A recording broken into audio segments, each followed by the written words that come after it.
said you had no choice, you always do. When it's time to show up, you say it's not for you. You call it being busy, I call it what it is. You take the starring role and we're just extras in the script. The curtain falls, you take a bow. We're all left taking the blame somehow. Excuses that you made, they're watertight. You'll be signing papers for the rest of the night. Always you,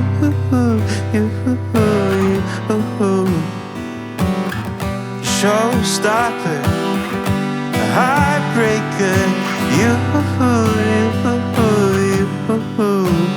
bleeding out at the kitchen table, such an angel, oh you,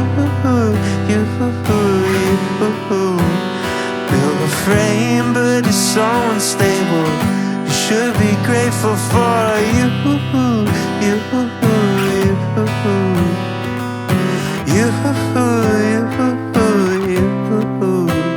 You miss birthdays like it's trending, lie like it's a sport. Got your venom wrapped in ribbons, you forgot you even bought.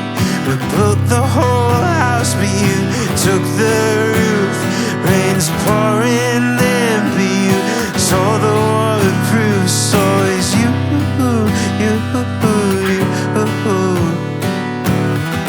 showstopper, heartbreaker, you, bleeding out at the kitchen table, such an angel, oh you, build a frame but it's so unstable. You should be grateful for you,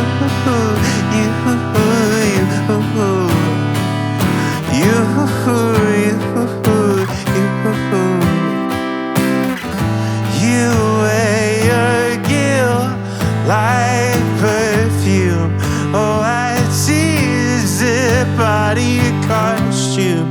What would it cost you to give a little time to the rest of the cast? You were paying yourself such a martyr. Say you'll help, but you're making it harder. You're in the parlor, we got left to clean the stage. You,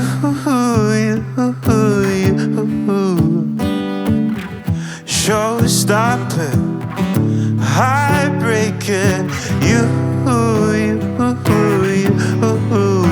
we're bleeding out at the kitchen table, such an angel, oh you, build a frame but it's so unstable. You should be grateful for you,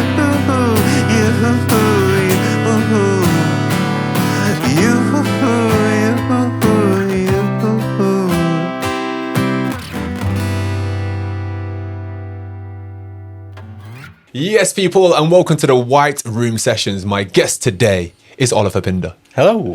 How are we doing? You all right? Yeah, good, thank you. All good. Are you? Yeah, I'm good. I'm going to have to really focus on this episode because I'm going to end up copying your accent loads. And it is not rude. I'm not being disrespectful. It's just what I do with a Yorkshire accent. I can't seem to help it. Yeah, I blend into whoever I'm around. So maybe I'll be like a true... Really? What, do you do accents as well? Do you literally just... I don't intentionally, but like sometimes I blend into an accent. Right. I had a friendship group that lived in Barnsley. Barnsley. And I was like, I don't know, and like proper like thick Yorkshire accent, and I've like weaned off that a bit, but you never know. By the end of this, I might be. You like seem true, to have a true good, true, yeah. So you seem to have a good sense of humour, though. So I think we'll be all right there, because some people generally get offended. They're like, really? Yeah, you just like mimicking my accent. I'm like, no, I can't help it. Especially Scousers like Scousers get really offended. We were in Liverpool last week, and I did a Scouse accent. Really regretted it afterwards. I didn't get beat up, but like, yeah. What was this on stage? This was in a restaurant. Okay. They were like proper thick. Wow. Oh, Yeah. I'm gonna stop. Stop there. Yeah, before you start, you're not going to be welcome in Liverpool, Oliver. That's what it's I going love to be. Liverpool. It's like my favourite city. We don't play there that much, but like we'll go on like a weekend away to Liverpool. So you're saying we, as in you, me and my partner. Band. Oh, you will go on a weekend away. Yeah. So there's two of you. Yeah, but we've played in Liverpool a couple of times as a band. Okay, so there's you, and then there's 5 of us in the band. 5. Wow, go through them. Tell me. So we've got Morgan, who plays guitar. Yeah. Lovely guy. We've got Tucker, who plays bass, and he's really small but lovely. He always takes the mick out of me because like I'll stand next to him on the stage and he's like, can you not do that because you make me look really small? Yeah. And then we've got Max, who plays like guitar and keys, and then we've got Harry that plays drums. And everyone's kind of got like a dep because they're all really busy. So like sometimes we swap them out, and there's another person. So like special mention to Joey, who plays drums for us a lot. Yeah, because Harry seems to always be busy. I like that. He's a busy guy, and he sprained his wrist recently. Yeah. Sprained his wrist, and he's a drummer. Yeah, so he couldn't do the last gig, and then Joey had to drop it last minute. But it's a good group, but like obviously it's I think like the fundamentals like the solo project. So it's kind of any variation of that. Like sometimes me and Morgan will go play gigs. There's 2 of us. Yeah. So like it could be like any combination of that 5, I'd say. And how did you kind of get together? How did the band get together? So it started as a solo project. I've been doing this for years, and then because you're Oliver Pinder. That is on my birth certificate. And then I was kind of like, I'm going to bring a drummer in, so I started with just Harry, and then was like, I think Morgan sent me an Instagram message. Was like, "This is really cool. Do you need a bassist?" He was playing bass at this point. I was like, "Yeah, why not?" And he came to some rehearsals, and then it just kind of like evolved, and like it's been a fun evolution of building a band, but just really cool to kind of keep the songs kind of at the forefront of it. I think it's the important thing for me. And this isn't your first, kind of trip to Nottingham. No. You did Beat the Streets recently. Did Beat the Streets. We did like something at Rescue Rooms just before Christmas. I love Nottingham. It's like one of my favourite cities. Really? Other than the one-way system. Yeah. We don't like the one-way system. Okay. But other than that, I love Nottingham. I think it's like just such like a fun music culture. Yeah. Such nice venues, such nice people. Everyone's lovely. Really like Notts. I think Beat the Streets is just an incredible event that they put on. 100% amazing. And just, the meaning behind it and what they're doing. Incredible. And obviously for a good cause, and kind of making it about music, but also with a kind of at the heart of it is that kind of homelessness and raising awareness for that. And it's usually like local bands, so I don't know how we managed to sneak onto it, but we did, and it was really fun. And it was just like there were so many amazing artists, like, and a few friends that like have roots to the city, which was really nice to like just spend the day in Nottingham, really soak up that culture, and see just so many people, and like it's all because even the bars give like everything they're earning from behind the bar to the charity, which is really cool. It's like music with a conscience, like gigging with a conscience, right? Yeah, 100%. There's different levels to it. You're not just going to a gig, you're actually helping a really, worthy cause, in that respect. Yeah. Where's really your favourite place to perform? There's a venue in Leeds called Brudenell Social Club that is probably like my pivotal favourite room. They've got 2 rooms now, and I didn't love the new room for a while. It took me a long time to fall in love with it. But I played a gig there a couple of weeks ago, and now I'm in love with it. So just either of those rooms is really cool. It's just like got so much culture and history to it. Like everyone's played there, and it's kind of just in the middle of nowhere. Like it's in the student area at the top of Leeds. So it's a real kind of commitment to get to, I suppose, but it's just always like busy and has a real vibe to it. So that's probably my favourite place we regularly play. What's important to you, like, as in, if you're performing, what is going to make that memorable for you? The crowd being bought into it, I think, is really big. Like when you've got people that are kind of super locked into what you're doing, is really cool. I think like I love it when people come and chat after a gig. I think that's a real tell for me. Like, if we've had a good gig, people usually come up and talk. And sometimes maybe they're just feeling antisocial and we'd maybe had a good gig, but they didn't come up and talk. But I don't know. I feel like if I've been chatting a lot after a gig, I'm like on cloud nine. Yeah. Do you know what I mean? Like I really enjoy those conversations and just interacting with new people, interacting with people who've seen us before. Like, yeah, that's really special. People just being like, oh, I'm going to kind of, because I know what it's like. We've all been to a gig, seen an artist that's just played, and there's the decision of, there's a decision of like, do you go and be like, hey, that was cool, man, or do you be like, I'm gonna avoid him? Well, they get off like the band's gone then, and sometimes it's out of their control, but more often than not, you kind of want to, especially when you're smaller independent venues and you're independent artists, you kind of want to go and talk to them a bit, right? Yeah, 100%. And like at any level, I think there is like the ability to do that. Okay. I think there is a huge thing of like people get sick when they're touring, and like there's things that elements to it, and obviously there is kind of that side of it. But I think that's what you do it for. Well, it's what I do it for, and I think what the majority of people I know do it for is they want to connect with people and like I feel like make the most of that opportunity. And as an independent artist, like it does go a long way to like just stay and chat for a bit, because the people that maybe saw and was kind of like, oh, that was cool, but they're not necessarily going to follow you or sign up to the mailing list or come again. Like it's just they've seen it. And then kind of making them strong connections, I think, has been like some of the ones where, you know, there's people that have been coming to my gigs now for like 5 years, and I know them by name, and like, you know what is going on in their life, and like, I love that. The flip side of it, because it's just fun to chat, and it's not just one-sided then. Yeah, 100%. It's kind of like, how are you getting on? How's, you know, you'll know something personal to them. That goes a long way. But yeah, like, what's the point? And I think like even when someone comes over and like, oh, I really connect with this song for that reason, and then you see them at the next gig, and you're like, you kind of remember these stories that they've told you or what they've connected with, and then you lock in with them and you like catch an eye contact with them, and you're like, and then they're like into it and really connected to the song, and you're like, oh yeah, you told me that this one meant a lot to you.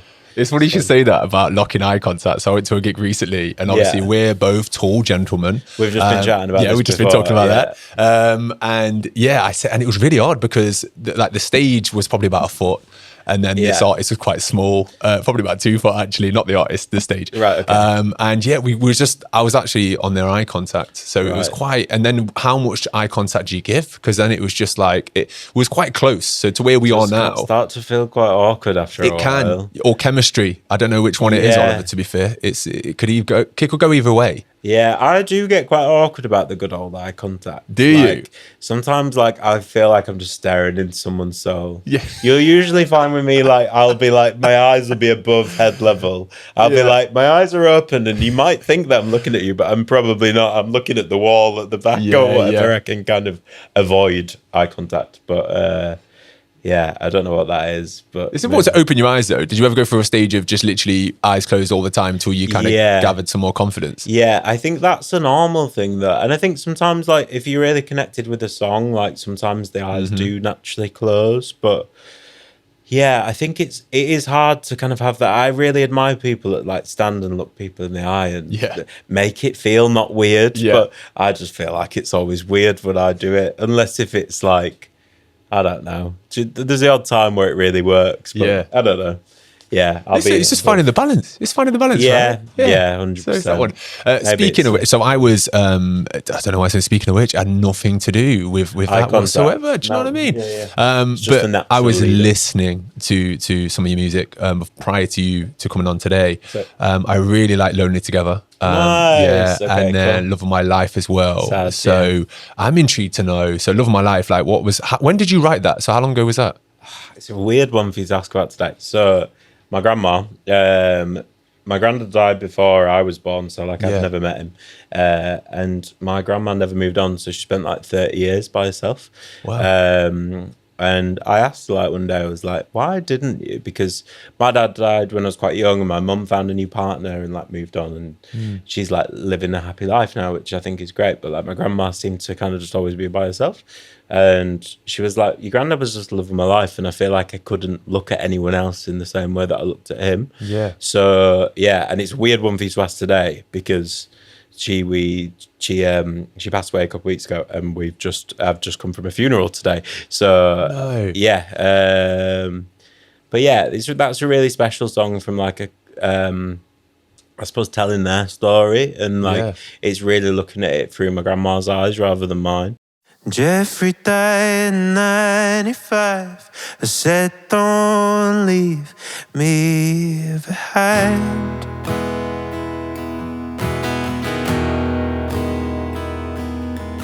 'Cause love, you were my partner in crime. A home won't be the same with one inside.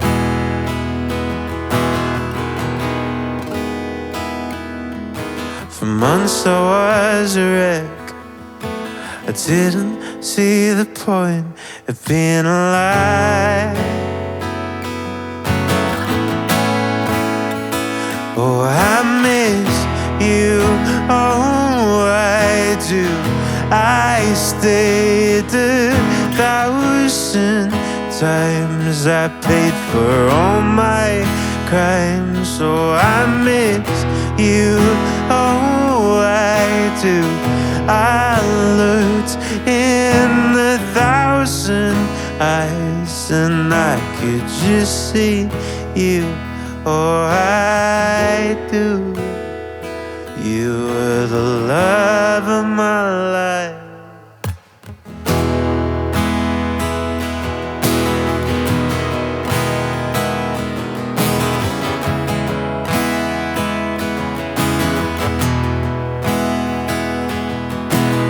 Last upon the 45, I didn't know the time to end the ride.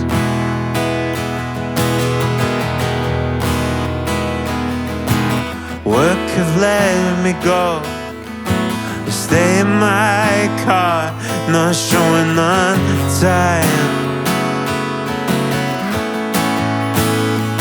Oh, I miss you, oh, I do. I stayed 1,000 times. I paid for all my crimes. So I miss you, oh, I do. I looked in 1,000 eyes and I could just see you, oh, I do. You were the love of my life.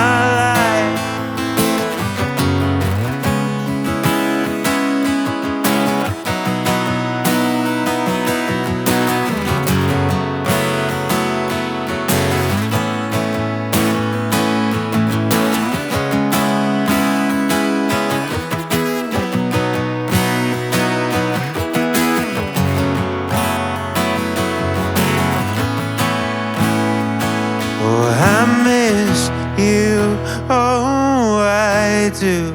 I stayed 1,000 times. I paid for all my crimes. Oh, I miss you, oh, I do. I looked in 1,000 eyes and I could just see you, oh, I do. You were the love of my life.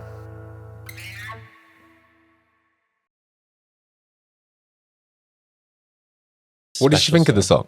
She loved it. Yeah, I played it to her a couple of times. She wasn't very tech savvy, so yeah, literally. She wasn't on Spotify. She wasn't. No. I took my guitar to her house, played it in her intimate gig with grandma. And yeah, she loved it and was like crying at the end. It was just like, your granddad was the love of my life, and I just it was like, okay, I've really told the story the way that you would have told it, I suppose, which is nice. Yeah. I mean, it must be amazing that you can do so and have that moment as well and that memory. Yeah, 100%. When my nan passed away, I planned to sing at a funeral. Oh, really? Yeah. I was only about, what would have been 19. Right. It didn't quite happen because I looked around and I was like, I'm glad I didn't do this because it wasn't it was the first funeral I'd ever been to. And obviously to go to your grandma's funeral then, like at 19, the first big funeral. And what I planned, it just didn't. I just looked around and I thought this would not have been like, I'm sure it was like a Michael Jackson song. I'm pretty sure that's what I really? planned. Yeah. Okay. It just would not have gone down very well. But You know, it's one of them ones that still sticks in my mind of just we enjoyed music together, and I just think it's one of them ones. It's just so poignant in it, and yeah. Well, I sang at my dad's funeral, and I was 12. Right. So that was intense. Looking back, was it well received? Yeah. From what I remember, and to be honest, like at my grandma's funeral today, there was people that I've not probably seen since my dad's funeral. Yeah. And they were like, "He's still singing," and I'm like, "Yeah, I am actually," which is really strange to think 13 years later. Yeah. You've like picked out what this 12-year-old boy was doing, and been like, "Okay, are you still doing that?" And I'm like, "Yeah, but." All that time later, but it still sticks in their mind. In their mind, it's important for you to do as well. Maybe I should have done it. Maybe I should have just got up and done an impromptu. But yeah, MJ is an interesting one for a few. This is what I mean. Song? It was like no, I'm not even going to go. Okay, It wasn't Thriller. It wasn't like it would have been poignant. You know, it would have been Is it You Are Not Alone? Yeah, maybe that'd have been a good one. Actually. She didn't even like Michael Jackson, so it wasn't even like it was our song or anything. It was just it's kind of one of those ones. Yeah, it was a moment. It was a moment that never happened. Oliver is what it was. But we move on. Did you have songs that you share together that you kind of? Yeah, 100%. She was obsessed with Dolly Parton. Mm-hmm. That was like her obsession. She hated Whitney Houston's version of "I Will Always Love You." Like literally detested. Hated. Right, okay. It had to be Dolly. Was the opinion. So not a lot of people know as well. I think that's only been quite recent. Like people, like last couple of years, that people actually know that was Dolly Parton's song. Yeah, not Whitney's. Yeah, you know yeah. But no, she knew. But she for sure knew. But yeah, like she was just always, and my dad was the same. Like they were always just playing music. So yeah. But Dolly Parton, huge fan. Dolly Parton huge fan was of it. Was the thing in grandma's So does house. music run in your family, or are you kind of like the rogue musician? Rogue. Are you? They're all literally farmers. Just you. They're all farmers. They've all got horses. And you did not want to, sing on a horse and just kind of roll in. Weirdly, my partner Ellie, she's got horses. So like I feel like I've kind of still around. You stay close. Yeah. So you never jump on the horse and just start doing like a little. I've got on a horse once in my life. So if you see a video of Oliver on a horse, it's real commitment. It came from here. All right. Yeah, maybe. Could be. I feel like it's too like dramatic of a music it's video. quite dramatic in it. It's giving like kind of like a Lil Nas X vibes type thing. Maybe though. You never know. You never know. EP 4 or 5, whatever works for you. You never know Oliver. where we're going. Yeah. So the market. What EP are you on? So have you? EP3. EP3. Is what we're working on. Well, what's done really and coming out next. Nice. But we're currently working on something bigger than an EP. Right. Is kind of the plan for this year. Yeah. So that'll be a while off, but like that's what I'm working on at the minute. Okay. So you've got that, which is really exciting. So what's the kind of big plan for you in respect of like, where do you want to take it this year? What do you want to do? More festivals this year, That'd be cool. I think is the exciting thing. Yeah. And just keep like releasing, but like growing from where we've been. Yeah. I've not had a Radio 1 play yet. Okay. Radio 1, come on. That's where I'm kind of like, I've had a 6 music play, which is really cool. We're like 6 music. But you want to be on Radio 1. I want to be on Radio 1. So if anyone's listening, that would be a goal for this year. But yeah, just keep growing. And I suppose like, I think this year, I love everything we've released in the past, which is great. But I'm obsessed with the music I'm making at the minute. Yeah. So yeah, just really excited to put it out and it just be out in the world. I think the EP that I just released in November, we had a really kind of crappy couple of years this last few, and it got pushed back and pushed back and pushed back, and it had been finished for a long time before it came out. And then I've been working on all this new stuff and was like, I kind of am just more excited about this now. But I do love that EP. But yeah, I'm really excited for everything that's coming. Yeah, so you're in a more like positive place. With 100%. Really good spot. Well, thank you so much for joining me today. Me. I look forward to the music video of you on horseback with a guitar. Just watch this space. Just try it. All right. Okay. You never know. Yeah, I'll speak to Valley. Don't knock it till you try it. Thank you. This has been White Room Sessions. Oliver Pinder.